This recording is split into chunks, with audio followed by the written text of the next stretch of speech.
پیر شلوار شاہ۔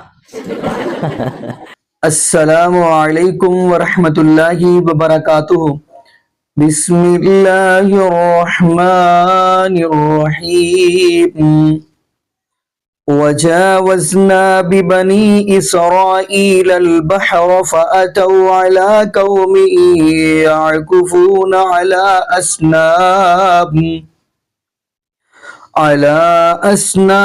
لهم قالوا يا موسى اجعل لنا إلها كما لهم آلهة قال إنكم قوم تجهلون۔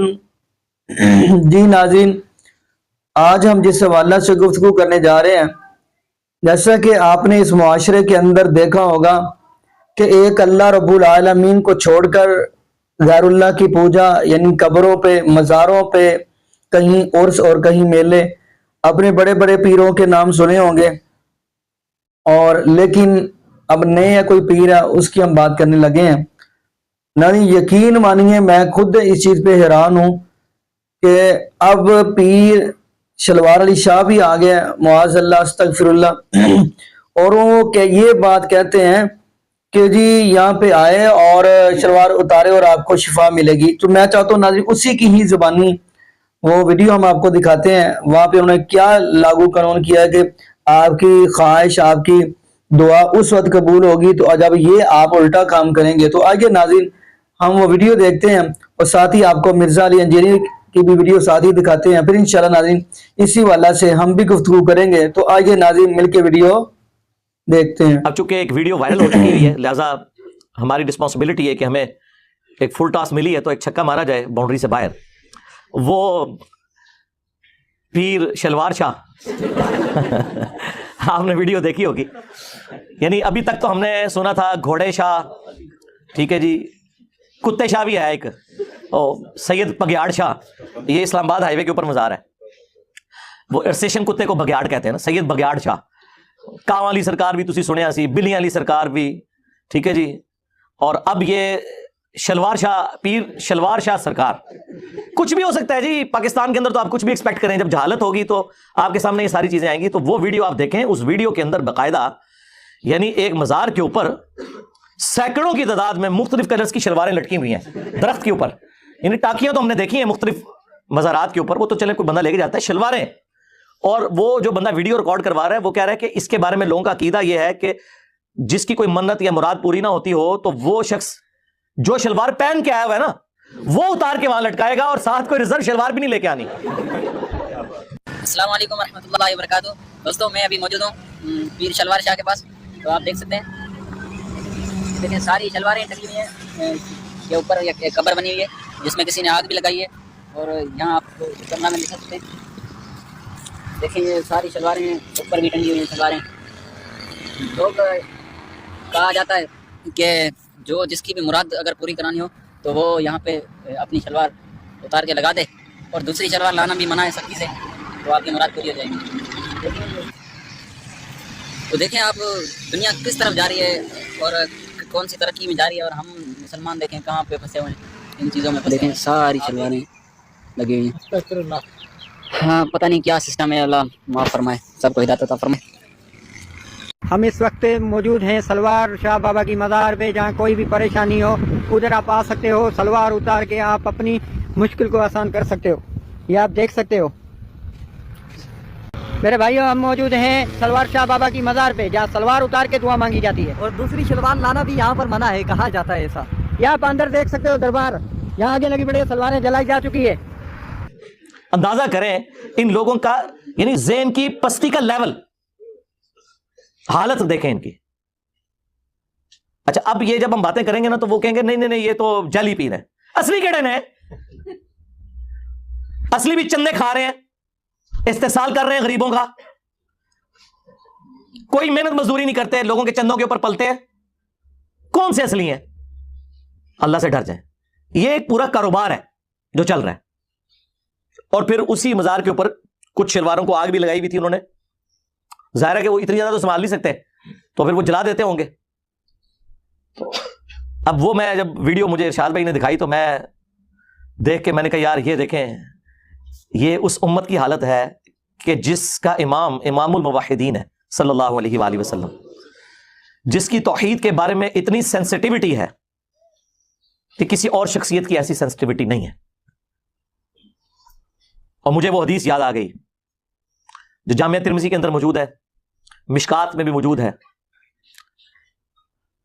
سورۃ الاعراف کی آیت نمبر 138 کے کانٹیکسٹ میں، کہ نبی علیہ السلام غزوہ حنین کے موقع پر ایک جگہ سے گزرے جہاں پر ایک بہت بڑا درخت تھا جسے ذات انواد کہا جاتا تھا. اس کے اوپر مشرکین عرب اپنا اسلحہ لٹکاتے تھے تھوڑی دیر کے لیے، اور ان کا یہ عقیدہ تھا کہ جنگ میں اگر فتح پانی ہے تو یہاں پہ اپنی تلوار لٹکاؤ، جس طرح یہاں پہ وہ شلوار لٹکا رہے ہیں. اور دیکھ لو انہاں دی نسبت کدے نال ہے. تو صحابہ کرام میں سے کچھ نے کہا یا رسول اللہ صلی اللہ علیہ وآلہ وسلم، آپ بھی ہمارے لیے کوئی درخت مقرر کر دیں برکت کے لیے. اللہ اکبر، اندازہ کریں. حالانکہ وہ یہ نہیں کہہ رہے تھے ہم نے درخت کی پوجا کرنی ہے، یہ تو کہتے نہیں مزار کے آگے کوئی جھک بھی گیا تو کیا ہوا، نہ تو اس کی انگلیاں مڑ کے قبلہ رخ ہوئی ہیں، نہ ناک کی ہڈی لگی ہے، سجدہ کہاں سے ہو گیا. تو یہاں تو کچھ بھی نہیں تھا، صرف اتنا کہا کہ ایک درخت مقرر کر دیں. متبرک چیز تو ہم بھی مان رہے ہیں نا، حجر اسود کو چومتے بھی ہیں. صحابہ کرام کا تو شرک کا کہیں شائبہ بھی نہیں تھا.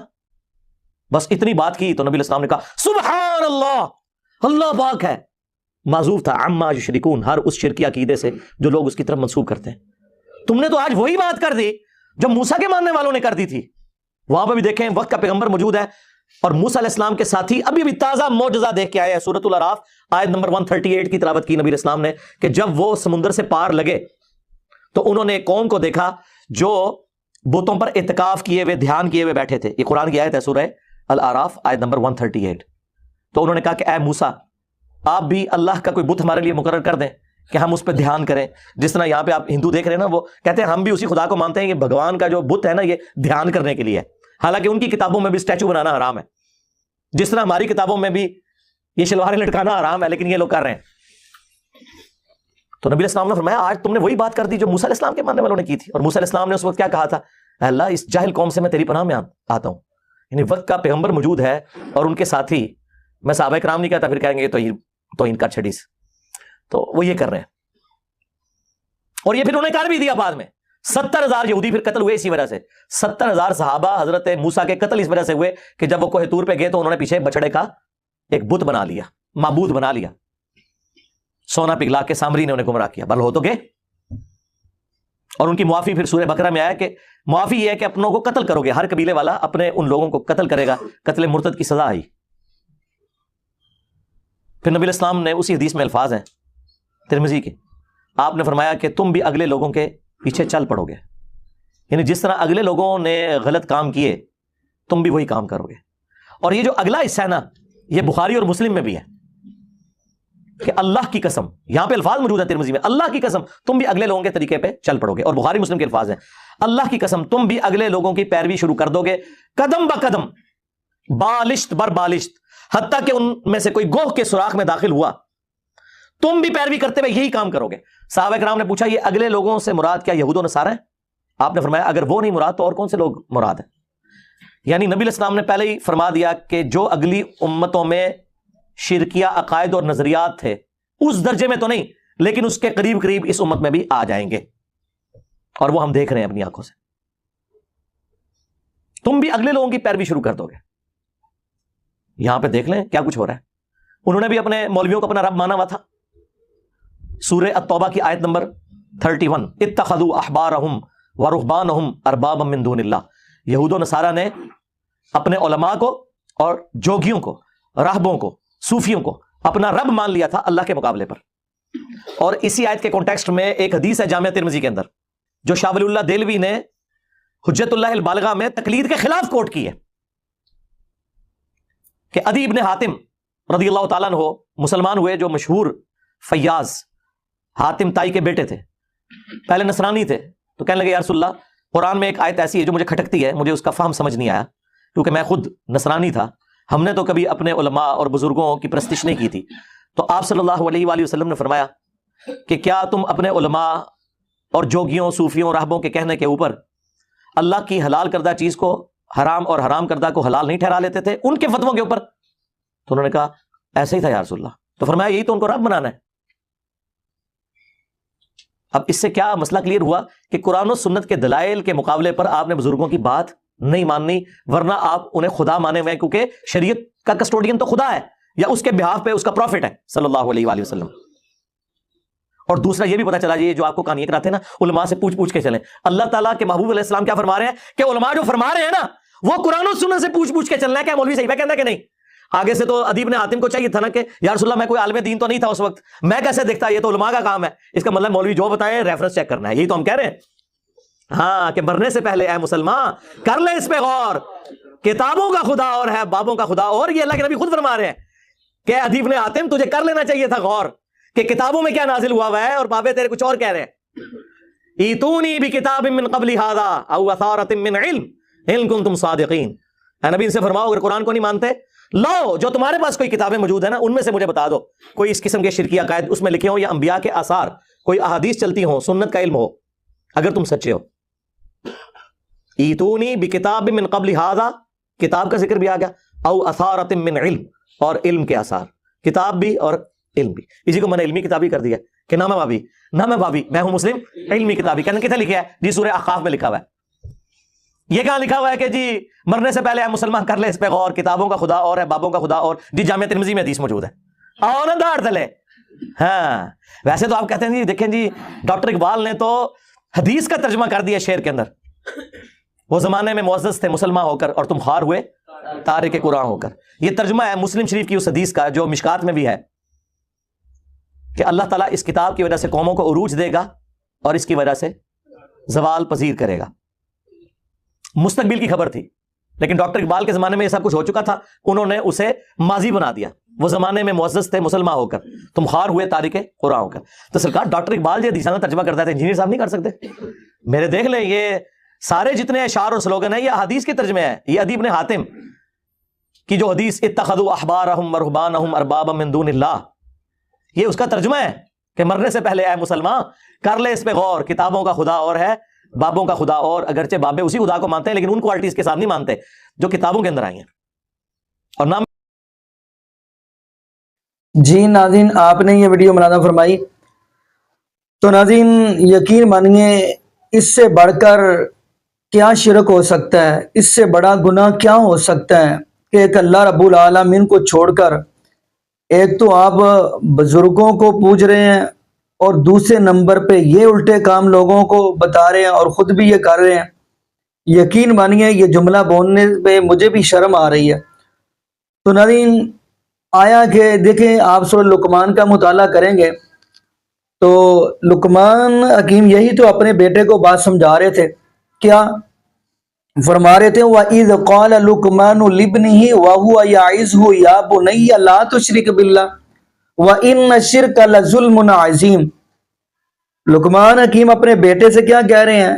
فرمایا وَإِذْ قَالَ لُقْمَانُ لِابْنِهِ، اور جب کہا لقمان نے اپنے بیٹے سے، یا بنیا میرے بیٹا، لا تشرک باللہ، اللہ کے ساتھ شرک نہ کرنا۔ کیوں؟ شرک بہت بڑا ظلم ہے۔ یہاں پہ میں آپ کو ایک حدیث بھی سناتا چلوں۔ اس حدیث کے راوی ہیں حضرت ابو دردہ رضی اللہ تعالی عنہ۔ کیا فرماتے ہیں؟ چلے وہ ہم حدیث پڑھتے ہیں۔ ان ابی دردہ رضی اللہ تعالی عنہ قال اوصانی خلیلی اللہ تشرک باللہ شیئا وان قطعت او حرکت ولا تترک صلاۃ مکتوبۃ متعمدہ۔ حضرت ابو دردہ رضی اللہ تعالی عنہ فرماتے ہیں کہ مجھے وصیت کی، یعنی نبی پاک صلی اللہ علیہ وسلم نے وصیت کیا، کہہ رہے ہیں خلیلی مجھے وصیت کی میرے دوست نے، اللہ تشرک باللہ، اللہ کے ساتھ شرک نہ کرنا، وَإِن قُطِعْتَ أَوْ حُرِّقْتَ، اگر سے آپ کے جسم کے ٹکڑے ٹکڑے کر دیے جائیں، یعنی پنجابی میں سمجھ لیں بوٹیاں بوٹیاں کر دی جائیں، لیکن اللہ کے ساتھ شرک نہ کرنا۔ آگے کیا فرمایا؟ وَلَا تَتْرُكْ صَلَاةً مَكْتُوبَةً مُتَعَمِّدًا، اور جان بوجھ کر نماز نہ چھوڑنا۔ تو ناظرین یقین مانیے شرک اتنی بڑی لعنت ہے کہ ہم معاذ اللہ رب العالمین کو بلا کے قبروں کے اوپر، جیسے آپ ادھر دیکھ لیں ہندوؤں کے اندر وہ مورتی کو کھڑا کر کے پوج لیتے ہیں، اور معاذ اللہ ہم قبروں کو لیٹے کے پوج لیتے ہیں، استغفر اللہ معاذ اللہ۔ وہ اکثر ایک اللہ کا ولی جملہ بولا کرتا تھا کہ جہاں پہ شرک ہو وہاں پہ عقل نہیں ہوتی، جہاں پہ عقل ہو وہاں پہ شرک نے آ کے مار کھانی ہے۔ تو ناظرین جیسے وہ ایک میں ولی کامل سن رہا تھا، وہ کہتے ہیں کہ مشرک جو تھا نا وہ آم کے درخت کے نیچے جا کے لیٹ گیا، یہ بات بتانا بھی بڑا اہم ہے. جا کے مشرک آم کے درخت کے نیچے جا کے لیٹ گیا تو کہنے لگا اللہ یہ کیا بات ہوئی, چھوٹے چھوٹے اتنے سے آم آپ نے درخت کے اوپر لگا دیے ہیں اور اتنا بڑا تربوز نیچے لگا دیا ہے. مشرک کے پاس عقل نہیں ہوتی. اب وہ لیٹا ہوا ہے, اس کی آنکھ لگی, اوپر سے آم گرا, ٹوٹ کے اس کے ناک پہ گرا کے, وہ جلدی سے اٹھا, درد ہوئی اسے. وہ کیا کہنے لگا اللہ تو ٹھیک ہے, اللہ تو ٹھیک ہے, آم جہاں لگا ہے وہیں لگا رہنے دے, اگر یہاں پہ تربوز ہوتا میرے والا تو کام ہو جانا تھا. یعنی مشرک کے پاس عقل نہیں ہوتی. تو ناظرین یقین مانیے ایسے ہی ان کا یہ کام ہے. یہ سورہ اعراف دیکھیں گے تو نبی موسیٰ علیہ السلام کی قوم کو بھی انہوں نے پیچھے نہیں چھوڑا. نبی موسیٰ علیہ السلام کی قوم کو بھی انہوں نے پیچھے نہیں چھوڑا. جب ان کو پار لگا دیا نبی موسیٰ علیہ السلام کی قوم کو, قرآن کہہ رہے ہیں وَجَاوَزْنَا بِبَنِي إِسْرَائِيلَ الْبَحْرَ فَآتَوْا عَلَىٰ قَوْمٍ يَعْكُفُونَ عَلَىٰ أَصْنَامٍ لَهُمْ. جیسے ہی اللہ پاک نے ان کو پار لگایا, تھوڑا سا آگے گزرے ایک بستی کے پاس ہے, وہاں پہ لوگ پوجا کر رہے تھے بت بنا کے. تو آگے تھے یہ قوم کیا کہنے لگی موسیٰ علیہ السلام سے کہ ہمارے لیے بھی ایک بت مقرر کر دے, ہم بھی اس کی عبادت کیا کریں. تو نبی موسیٰ علیہ السلام فرمانے لگے کہ تم سے بڑا جائے پھر ہو ہی نہیں سکتا. لیکن انہوں نے ان کو بھی پیچھے چھوڑ دیا, موسیٰ علیہ السلام کی قوم کو بھی پیچھے چھوڑ دیا. جبکہ اللہ رب العالمین بار بار قرآن پاک کے اندر یہی تو جملہ کہہ رہے ہیں قُلْ أَرَأَيْتُمْ إِنْ جَعَلَ اللَّهُ عَلَيْكُمُ اللَّيْلَ سَرْمَدًا إِلَى يَوْمِ الْقِيَامَةِ مَنْ إِلَٰهٌ غَيْرُ اللَّهِ. اللہ پاک فرماتے ہیں اگر میں قیامت تک رات ہی رکھوں, یعنی قیامت تک رات ہی ڈالے رکھوں, تو کوئی مائی کا لال ہے, کوئی بزرگ ہے, کوئی بابا ہے جو دن چڑھ سکے, یعنی دن لا سکے. اگلی آیت میں یہی تو بات فرمائی ہے قُلْ أَرَأَيْتُمْ إِنْ جَعَلَ اللَّهُ عَلَيْكُمُ النَّهَارَ سَرْمَدًا. فرمایا اگر میں قیامت تک دن ہی رکھوں کوئی ہے جو رات لا سکے. لیکن ناظرین قرآن تو ہمارے پاس موجود ہے لیکن ہم ترجمے کے ساتھ نہیں پڑھتے. تو ناظرین یہاں پہ دعا کرتے ہیں اللہ پاک ہمیں نبی پاک صلی اللہ علیہ وسلم کی شریعت کے مطابق زندگی گزارنے کی توفیق دے. اور یہاں پہ یہ بھی دعا کرتے جرے اللہ پاک ہمیں 5 وقت کا پکا اور سچا نمازی بنا دے. اور جتنے بھی بے اولاد جوڑے ہیں اللہ پاک سب کو نیک نورینہ صحت تندرستی والی ایمان والی لمبی زندگی والی اولاد عطا فرما دے. جزاکم اللہ خیرہ. احسن الجزاء. السلام علیکم ورحمۃ اللہ وبرکاتہ.